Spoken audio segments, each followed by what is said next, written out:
Alright, what's going on guys, Willis Gaming here. We are back again with another Destiny video. Got some more information to share with you guys regarding the new artifacts which are coming in Rise of Iron. These are game changers and they are insane. I cannot wait to show you the effects each one has. But if you guys enjoy the video, make sure to drop a like down below and obviously subscribe if you are new, as I'll be bringing you the latest Rise of Iron news and Destiny content. So the winner from last video 7-7 and will be in the video description. If you would like to win yourself a 7-7 infinitum emblem, all you have to do is leave a comment on the video and drop a like. And guys, if you haven't done so already, make sure you have notifications turned on. To do this on mobile, you just go to my channel and click the little bell icon, and then if you're on PC, go to my channel next to the subscribe button. There'll be a little cogwheel, click that and then tick the box, and you can be one of the first to see my videos when they go live. But yeah, let's take a look at these new amazing freaking artifacts because they are awesome. So we've kind of got like a little mini interactive thing here where we can click each artifact and it'll tell us what each one does, and it's really cool. So these new artifacts are basically the artifacts. They go in the artifact slot, but they're different. They don't just offer discipline, intellect and strength and that anymore. They now have a very unique perk, and Bungie want you to try and collect all of them. But let's take a look at the first one here. I have read some of them, but some of them I haven't read, so some of them will be like a surprise to me, which is cool. So we have Memory of Radagast. Described as the first among equals, Radagast the Titan was the King Arthur of the group and strode into battle with a mighty sword in his hand. His artifact adds a new ability for your sword heavy weapon, letting you reflect energy-based projectiles, including everything from an ogre's blast to a crucible opponent's rocket. So when you equip the Memory of Radagast artifact, you can actually deflect energy-based projectiles. I'm guessing that's like fusion rifles, anything that shoots a laser, probably even a sleeper simulant, which is crazy. And obviously the ogre's eye blast and a rocket. That sounds insane. And I can kind of see how swords are actually going to be good in Crucible now, because they will actually deflect stuff like freaking Darth Vader. Freaking holy shit, that sounds so freaking cool. But yeah, let's move on. Next we have the Memory of Paran. The field commander of the Iron Lords was a consummate strategist, and his situational awareness went beyond even fellow hunters. If you bear her artifact in the battle, the enemy guardians with full supers are highlighted yellow, and all enemies with low health are highlighted red for easy targeting. There you go, that one's pretty simple. Some of these are going to be pretty cool to use in PvP. Being able to see people through walls just glowing yellow, badass. It's definitely going to change the tide of battle. So next we have the Memory of Jolder, a particularly close companion of Saladin. Jolder was a mighty titan who ran bravely into battle without a thought for his own safety.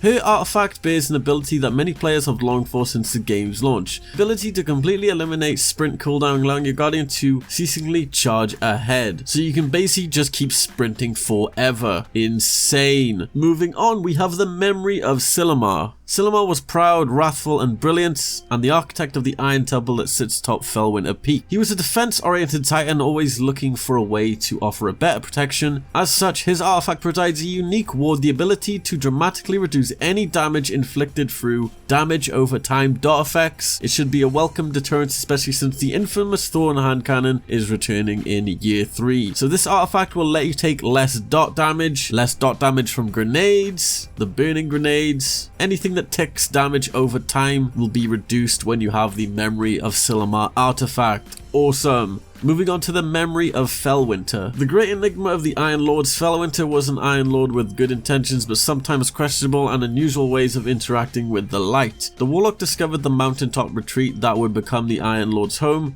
His artifact offers the most dramatic gameplay modifier. You lose your super but gain an extra grenade and melee charge. A boost to all your stats, and orbs recharge your grenade and melee abilities. That is just freaking crazy. You get an extra grenade, an extra melee charge, boost to all of your stats and orbs, recharge your grenade and melee abilities. Could you imagine a Titan with the armamentarium with 3 lightning grenades? 3 lightning grenades. 3! That is going to be crazy. I cannot wait to use that.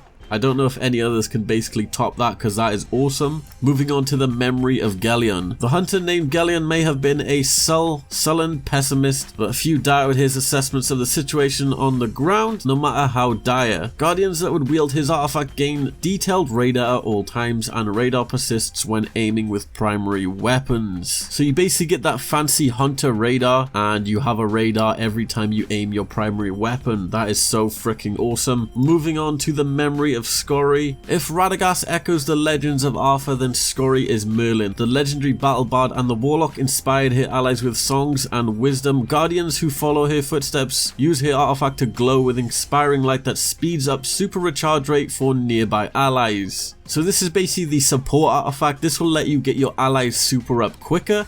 Really cool. It's kind of like the Sunsinger effect. Not sure what the perk is called, but it's basically like having that on at all times, I'm guessing. Now, moving on to the last artifact, let's take a look here. We have the Memory of Timur. Creepy and misunderstood. Timur's warlock powers and demeanor almost recall those of a controlling necromancer. Guardians willing to flirt with Shadow can take up Timur's artifact and transform their melee attack, giving it a chance to turn low power minions of the darkness into allies. Holy Jesus, what the hell. These enemy creatures fight at your side, turning their weapons on confused fellow aliens. Another melee a few seconds later puts them back in the right mind, or the effect expires after 30 seconds. That sounds freaking insane. All of these artifacts are unique in their own way, and they are so going to change the tide of battle. Obviously, each one is going to have their use. Maybe you're going to have some of these to complete the raid. Definitely, I can see it being a possibility. But to comment what your two favorite artifacts were, mine was probably the one, Radagast, I think it was, where you can actually deflect stuff with your sword, and probably was the one where you lose your super and you gain an extra grenade. Gonna definitely pick those two up. But yeah, basically when you acquire these artifacts, you have to go to the top of this place called the Mausoleum at Fellwinter Peak, and you basically have to charge it, and it shows you each one you have collected, and there's statues in the room, which is quite cool because you can kind of see your whole artifact collection. Maybe they'll add more, maybe they'll change when Rise of Iron drops, we don't know. But so far it's looking awesome and I cannot wait. But I hope you guys enjoyed the video. Drop a like if you did, and remember to subscribe for more Rise of Iron and Destiny content. This has been Willis Gaming, and peace.